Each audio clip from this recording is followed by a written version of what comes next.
Now, I will say this about this level. Uh, well, two things I want to actually say. I think at one point I said that the general obstacles you come across in both 2D and 3D uh, levels, like them being the same. That's complete bullcrap. Like the type, I don't know what I was thinking, but the type of obstacles you come across in a 2D level are much different from a 3D level. It's kind of hard for me to explain, but if you like look at a difference, you'll see what I mean. Like, pardon me. I feel like the 2D levels have a lot more obstacles and stuff like that. Um, and the 3D ones generally have a lot more simplistic obstacles because it's 3D instead of 2D. So you also have the Z-axis to worry about, I suppose, but or the Z-axis. Same difference, but either way. But yeah, the 2D ones definitely have the more challenging platforming in the game. I'd say. But yeah, for me, slippery climb isn't too bad of a level. It's when you go for the box gem. Oh, well, there is only a box gem in this game, but once you go for the gem in this, that's when I have an issue because it causes you to like jump into these little intersections or whatever you call them, and to get out, you most of the time have to time dropping down on like some moving platforms, like you saw there earlier that I failed to do, and later on they become a little bit weird and wonky, and it's not really fun when it's like at the end of the level. I will give it this. I will say this though. I do prefer getting the gem in this stage over Sunset Vista because at least this level isn't 10 minutes long. At least it doesn't go on for an eternity. But yeah, I can kind of understand why this level would be considered difficult for a lot of people. That could have been really bad, but thankfully it didn't kill me. But yeah, I can kind of understand why this would be a really hard level for people, but for me personally, getting through the gate level normally isn't too bad. It's getting the gem that, again, is the problem for me. But yeah, another little interesting little trivia, I guess, for this stage is that there was originally going to be another stage like this called Stormy Ascent, I believe, and basically the actual reason why it was cut was because it was just deemed way too difficult, even for like the game testers or whatever it was, so they just cut it from the game. But I think you can still access it if you use Game Shark codes or whatever. So it's still in the game, it's still on the disc. Yeah, excuse me, but they just removed it because it was just deemed way too difficult. Alright, let me... There we go! But yeah, I will say, I really do love the design for this level. Like, I like how it feels like you're ascending Cortex's tower and you have like all the rains, yeah. Again, I can English. All the rain going down and just leaving off a nice effect with like raindrops, rain dripping from the spikes in the platforms and all that. It just looks visually pleasing, especially for as early as 1996, like early PlayStation times. Like, this game was pretty groundbreaking back then. Like, this game looks really ahead of its time for like 1996, and just look how much they improved in the sequels. But yeah, it's like this game has definitely aged. Like, there's a lot of things wrong with it now, but I still enjoy playing the game enough. Like, there are things I don't care for too much, like, now, but But even still, like, it holds a special place in my heart because it was a massive part of my childhood, and I keep failing this jump. Seriously, man. But yeah, it was a major part of my childhood, and I had a lot of fun with this game growing up. And you know, it was kind of stupid to play Crash 1 after Crash 3, but you know, still, even still, I had a lot of fun with this one. And again, there are a lot of things that I don't really care for now, but it doesn't kill the game for me or anything. Like, even going for the gems, if you're going for the gems, if you're careful, you can still have a fun time. You just have to be very, very careful. You don't want to rush anything. Unless you're in the dark levels, then you kind of have to somewhat rush. But either way. Alright. I think we're coming up to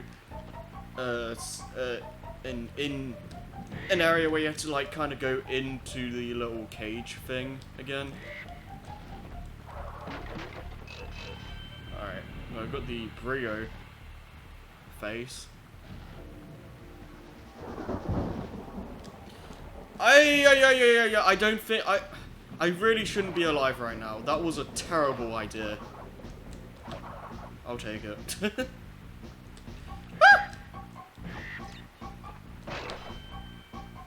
Okay. It's actually a good idea I didn't touch the mask, because if you lose a mask in a bonus round, I think it actually counts as you losing the mask in general. So, like, when we come back in, like, if we got the mask, went into the bonus room, got hit or died, we wouldn't be able to get the mask. So, yeah, that's actually a good idea. It's actually a good idea to not get a mask like that right before going into a bonus room. Okay. Okay, that sucked. That really sucked. That's what I was talking about. But that was kind of a fail, but I could have saved myself, but jeez.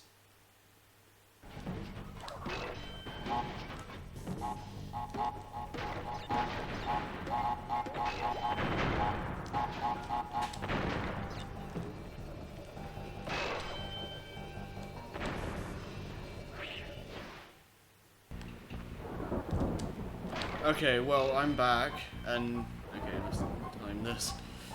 Ah! Okay. Just need to make it to the end. Close to the end. Very close. Come on. Come. Oh! That was way too close. I could have easily screwed that up. That was like, oh man. Please don't say I missed a box. Good. Because I swear I would have killed someone. Ugh. And that's the red gem. Finally, man.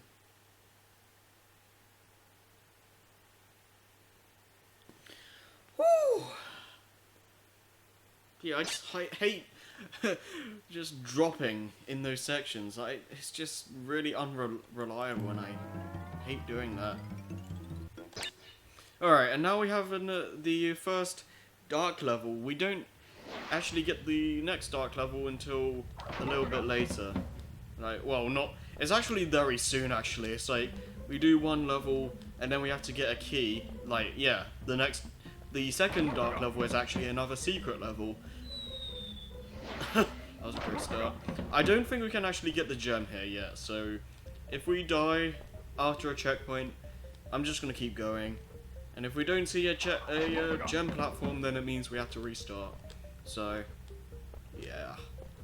But I don't think this level is that hard. Like, I don't remember it being too difficult. It's the second one that's a lot more demanding with its platforming. Like, a lot of the jumps are really, like, a lot of the platforms you jump on are incredibly narrow.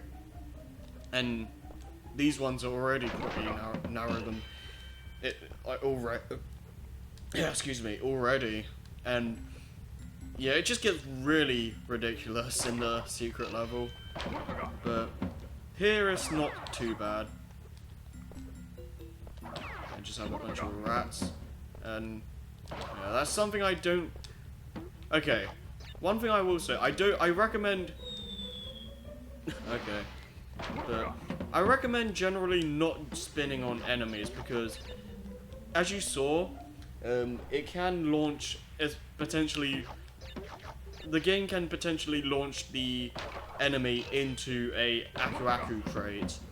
And it's really not a good idea to...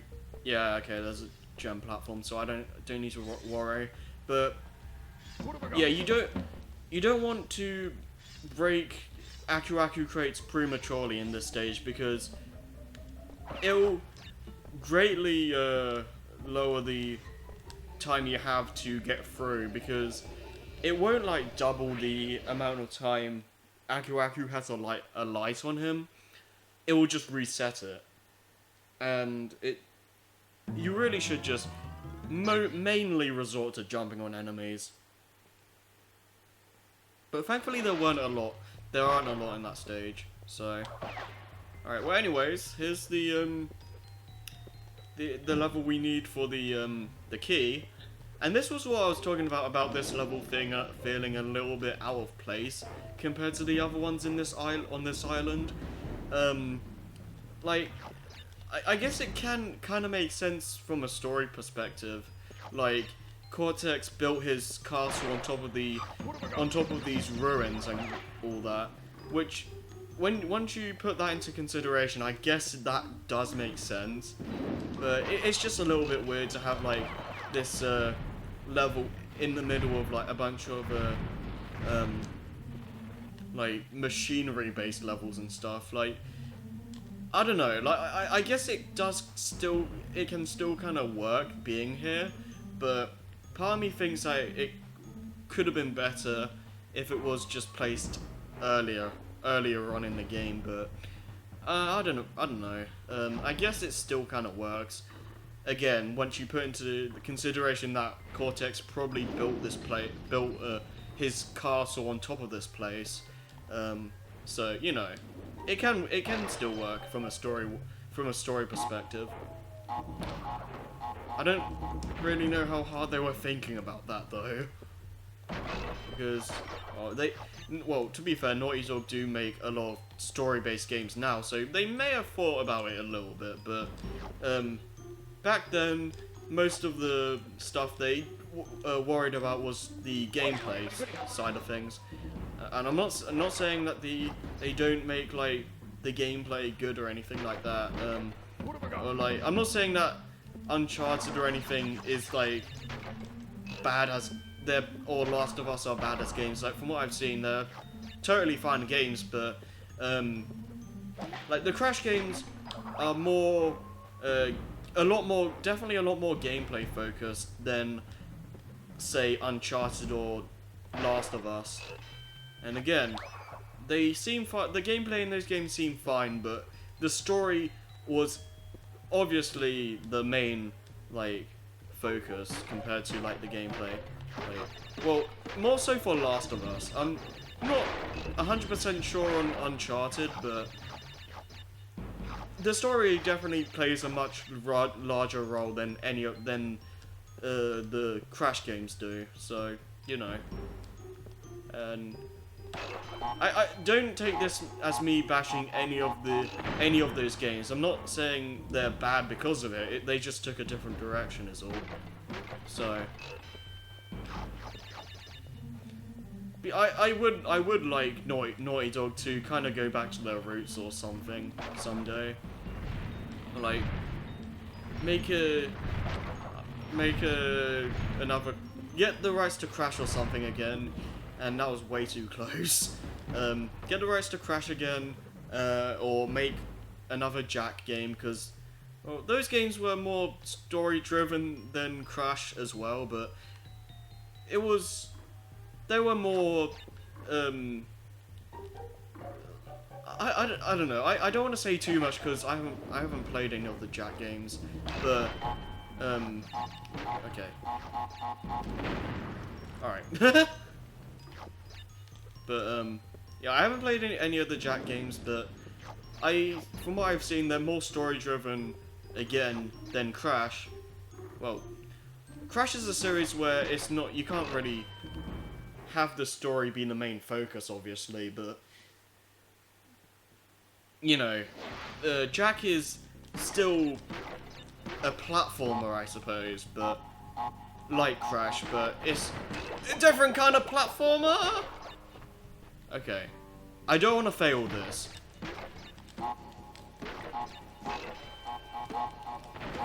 Okay, there we go. First try, baby.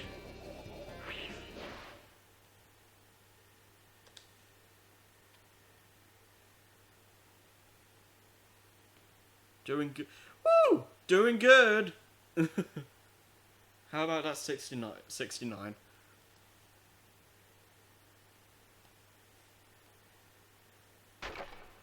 Alright.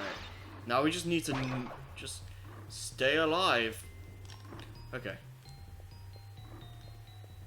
Yeah, that's another... That kind of scared me for a second.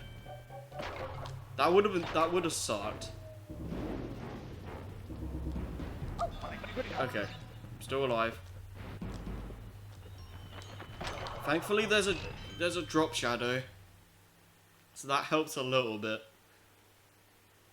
Alright, let's not fail like an idiot this time. Alright.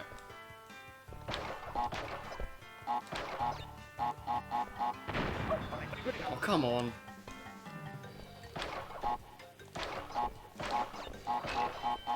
Ah!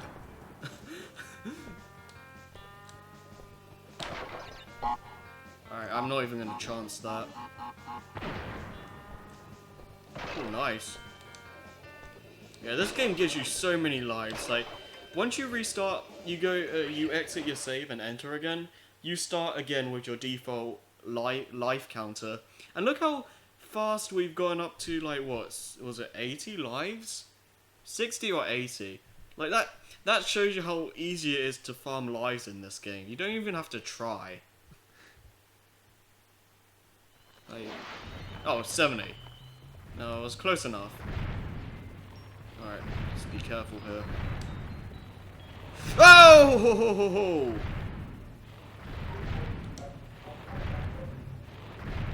Alright. Jump!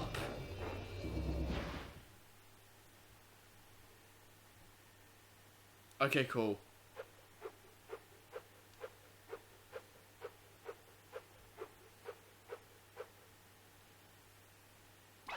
Da-da-da!